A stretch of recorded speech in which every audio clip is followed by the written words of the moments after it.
have a closer look at the Boss Katana Mark II head.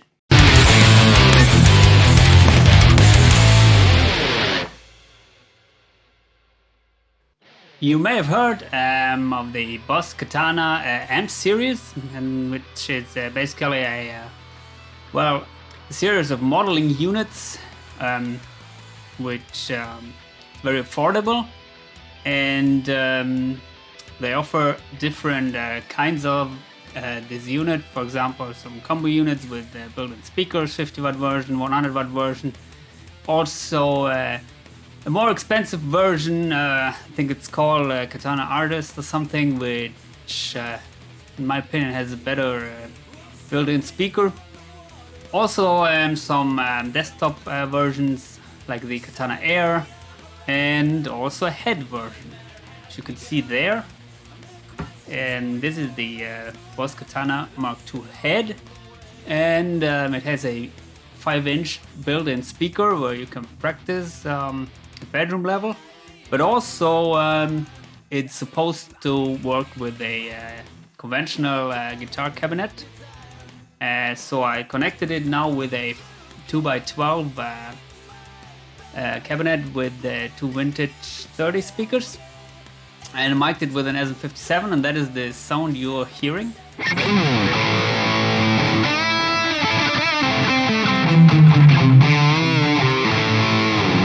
Goes straight into my RME Fireface UCX interface.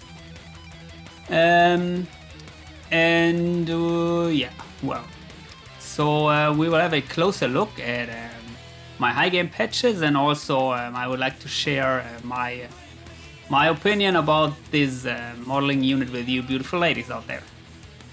By the way, as always, I'm playing a Harley Benton fusion guitar, this time with the Floyd Rose 1000 series tremolo, Roswell humbuckers, ebony fretboard, beautiful blue burst color, and some Toman straps. And as you can see here,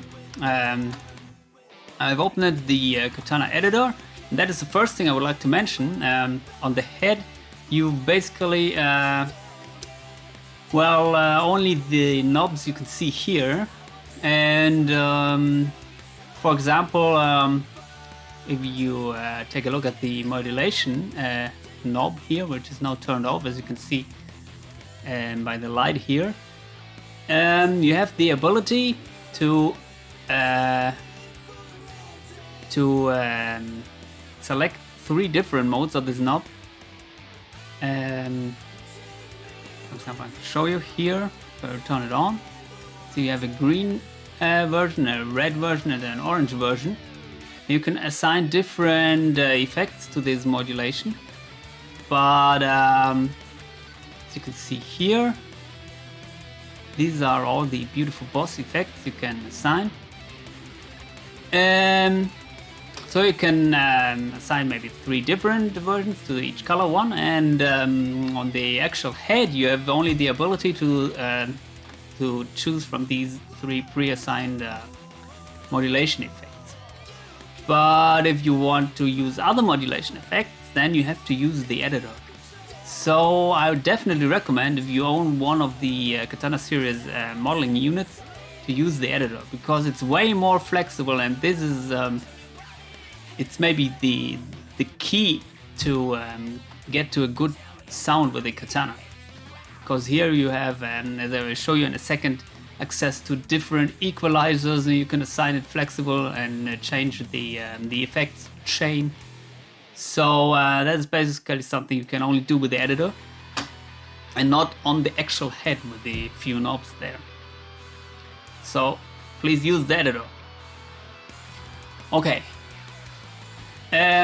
Starting with the effects chain here, you have the ability to choose from 4 different chains, and as you can see here, the amp and EQ section, which is basically here, these knobs, the basic gain control, and the tone stack of the amp, is located in different positions here. So the difference is that this effects block here, and also this modulation effects block here is located in front of the amp. You can see here, or after the amp. Also here you have the delay block in front of the amp, which is something maybe some people like. As you can see, I select this chain, but I'm basically not using the modulation effects here, so it doesn't matter now. Well, as you can see, I'm using a booster pedal here. It's turned on, and I'm using the VAR OD. Basically, set the drive to 0 and an effect level almost to max. But turn it off, you can hear the raw amp sound.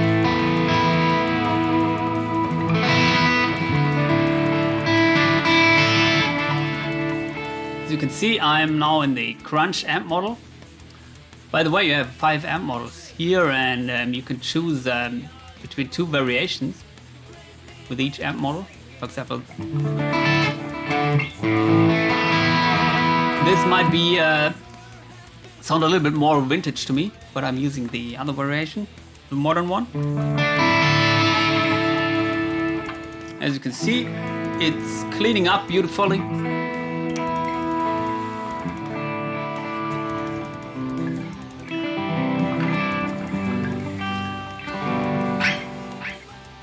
But as you kick in the boost,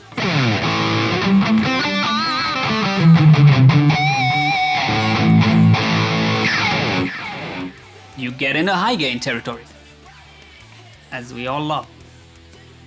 And well, as I said before, I don't use the modulation effects block. As you can see here, it's turned off, but you have the ability to choose from many of the beautiful Boss effects: chorus, flanger, phase, univerb, tremolo, whatever. And also you have the ability to use some tone shaping effects here, for example, compressor or limiters, but also a graphic EQ or parametric EQ. And as you can see here, you have a well, I don't know how many bands. 1, 2, 3, 4 band graphic EQ, plus the ability to set a low cut and a high cut filter. And of course you can only set the 2 mid frequencies here, which is a little bit disappointing, but anyway, at least it's better than nothing. And for me, the thing with the equalizers is of course they're supposed just to be neutral sounding and to raise or to lower some frequencies, but in reality most of the equalizers I know they are not neutral sounding, and there are better ones, the ones which are worse, and also they don't always address the same frequencies, although they say maybe 400 Hz in the one equalizer is maybe behaving different than 400 Hz in another equalizer. Depends also on the EQ and whatever, I don't know. But I found out the equalizer here, it's quite good to handle. It sounds more or less neutral, and yeah, it's definitely usable. Also you have a graphic EQ, which is a little bit more easy to use, and yeah, it's also working very well. We have the other effects block, where you can also choose from the same effects like in the modulation block. Also, you have the ability, of course, to choose some equalizers here. So already we have, apart from the usual tone stack, the 2 possible equalizers here.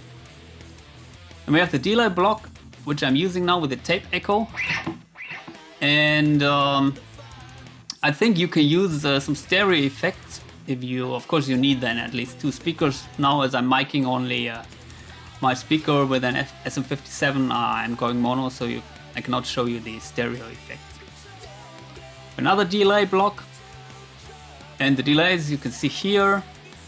You can choose from digital and stereo delays, analog, tape echo, reverse modulate, and then SDE 3000. And I'm using the tape echo because it's modulating the effect, so that is a little bit not interfering with my playing so much. As you can hear, the high end is cut off with a delayed signal. I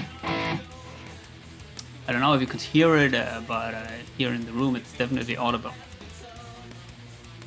You have a reverb section. You can also choose from, well, plate, room, hall, spring, modulate, reverb. Maybe let's turn it on. See how that sounds. The reverb time is set pretty high. The effect level is set to 0. That may be the reason why you didn't hear it.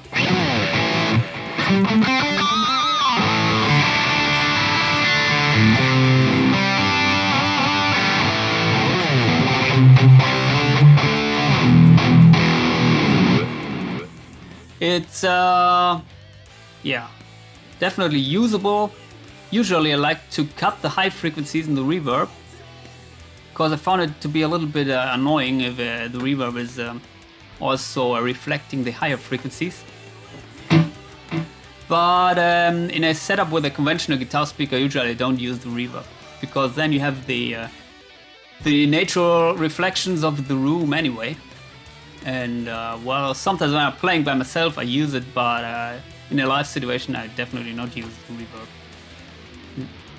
Your sound engineer will have enough problems with the natural reverb coming from the environment, I think. So it doesn't need your reverb from an amp.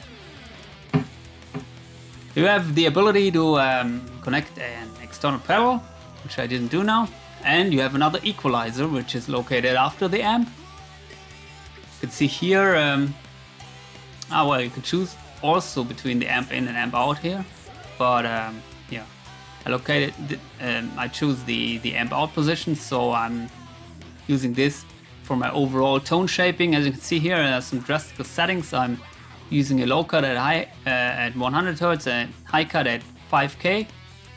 That is basically something which I'm doing also with real amps, because usually the speakers they don't address that much frequencies above 5K, and also the frequencies above 5K, they are a little bit annoying in the ear. So it's mostly some kind of hiss or some maybe artifacts which are produced by maybe the input stage, maybe too much pick attack or something, which I like to cut off. Most important is I'm reducing the mids here, the 800 Hz in a wide bandwidth. That's something which is also very common. I think if you boost something in front of the amp, then maybe the amp sounds a little bit too honky. After the amp block, you are taking out some of these annoying mids. And also I found out the 4K a little bit annoying with these speakers, so I reduced it drastically. But other than that, of course I can show you how the amp sounds without this additional equalizer. I have to reduce volume a little bit. It's very loud in the room.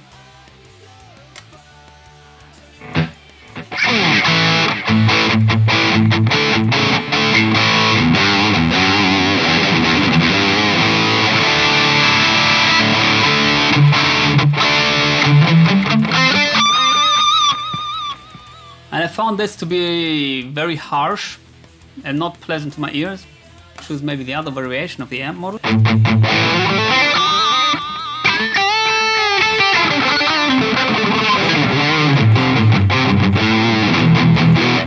It sounds a little bit better, in my opinion, without the equalizer, but still, the equalizer is, in my opinion, the key to the good sound with this.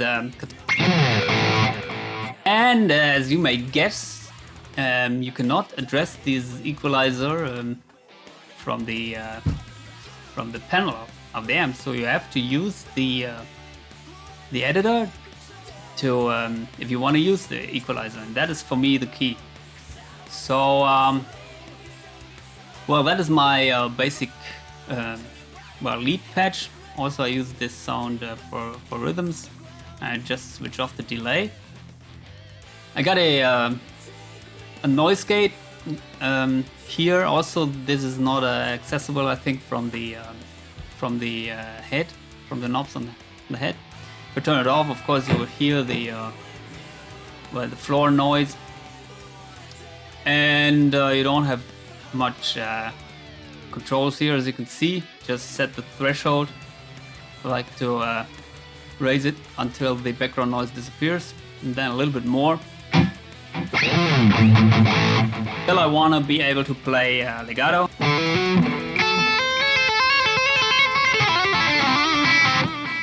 I was playing legato now. Maybe you couldn't see it, but yeah, it's working. And you have a well, center return effects chain where you can use external effects. You have also a little bit of a output section control here. You know, the presets. It's, well, of course, addressing the higher frequencies, which is usually produced in the power amp stage of an amp. And you can choose between 3 different cap resonance parameters. I'm using the modern. Well, I can show you the vintage. Sounds a little bit more harsh in the top end. And also the deep, which sounds a little bit too scooped for me, so I like to use the modern. In addition to these parameters I showed you, you have the ability to use a global EQ to well, make it fit to the general environment, I think, and this is applied to all of the presets. As you can see, it's currently switched off. Also, I like to use it sometimes in the input position, so it's in front of the amp, and then I can use it to shape my my guitar signal a little bit. For example, these pickups, they are maybe a little bit harsh in the top end, so usually sometimes I'm cutting the this harshness. As you can see here, I set a high cut at 2K. I'm also reducing some higher mid frequencies, and boosting the 1.6K in this well, in this case. So let's see how that sounds.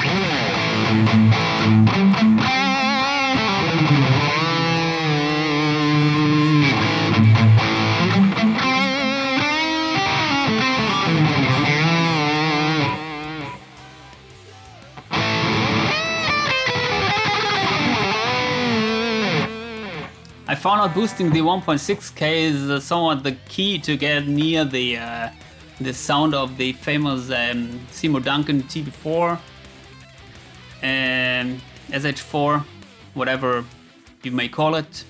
It's a famous, bridge pickup. Well, let's have a look at some other presets. By the way, you have the ability to choose from, to save up to 8 sounds here. As you can see, these are also accessible from the head. You have some buttons there where you can choose from these 8 sounds. And well, this was my main lead sound. Here you have a clean sound.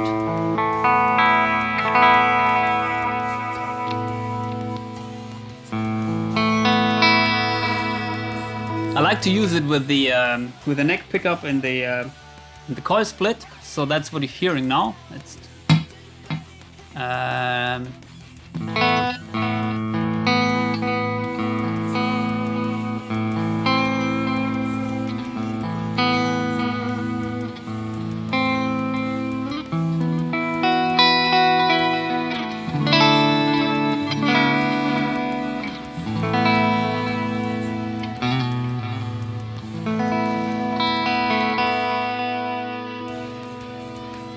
let's add some modulation.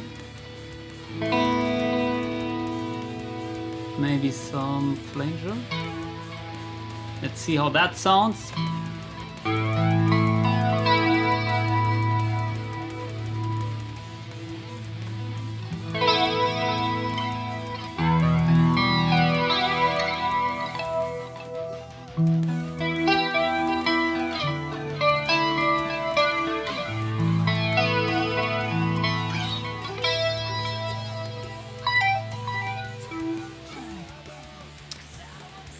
I have to say I'm not the biggest fan of modulation effects, except for choruses. I don't use other modulation effects usually.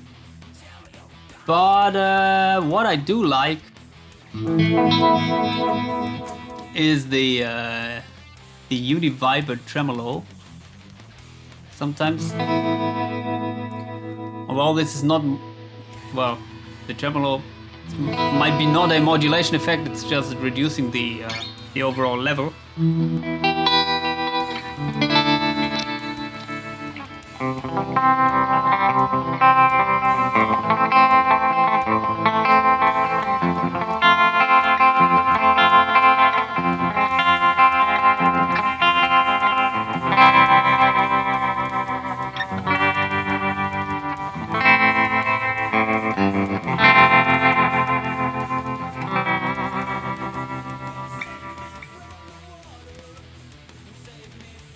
So what do we have? Where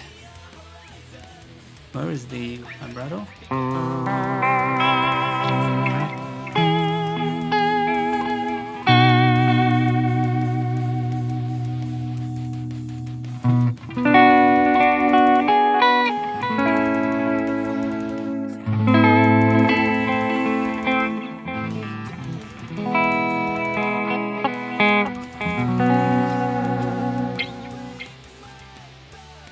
I think, well, the effects are Boss quality, so of course the Boss is a specialist for these beautiful full pedals, you may know, and they know how to produce good effects.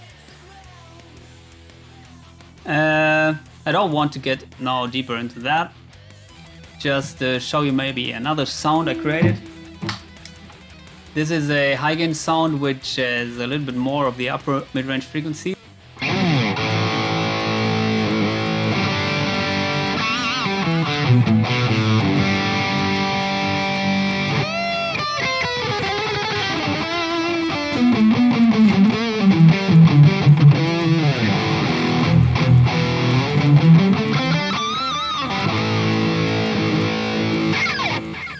By the way, I think the overall sound to the cabinet is a little bit bass heavy and a little bit of well, fizzy in the top end, and this may also be due to the fact of these vintage 30 speakers. So I think I don't know if the vintage 30 speakers are the best choice for the Boss Katana head.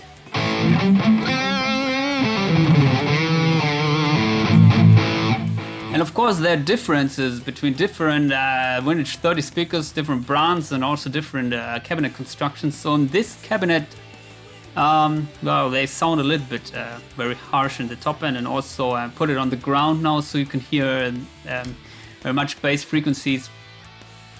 I'd rather choose a more well, mid-focused cabinet for the Boss Katana head. But I don't have another one now, at least not accessible here, so I had to go with the vintage 30 2x12.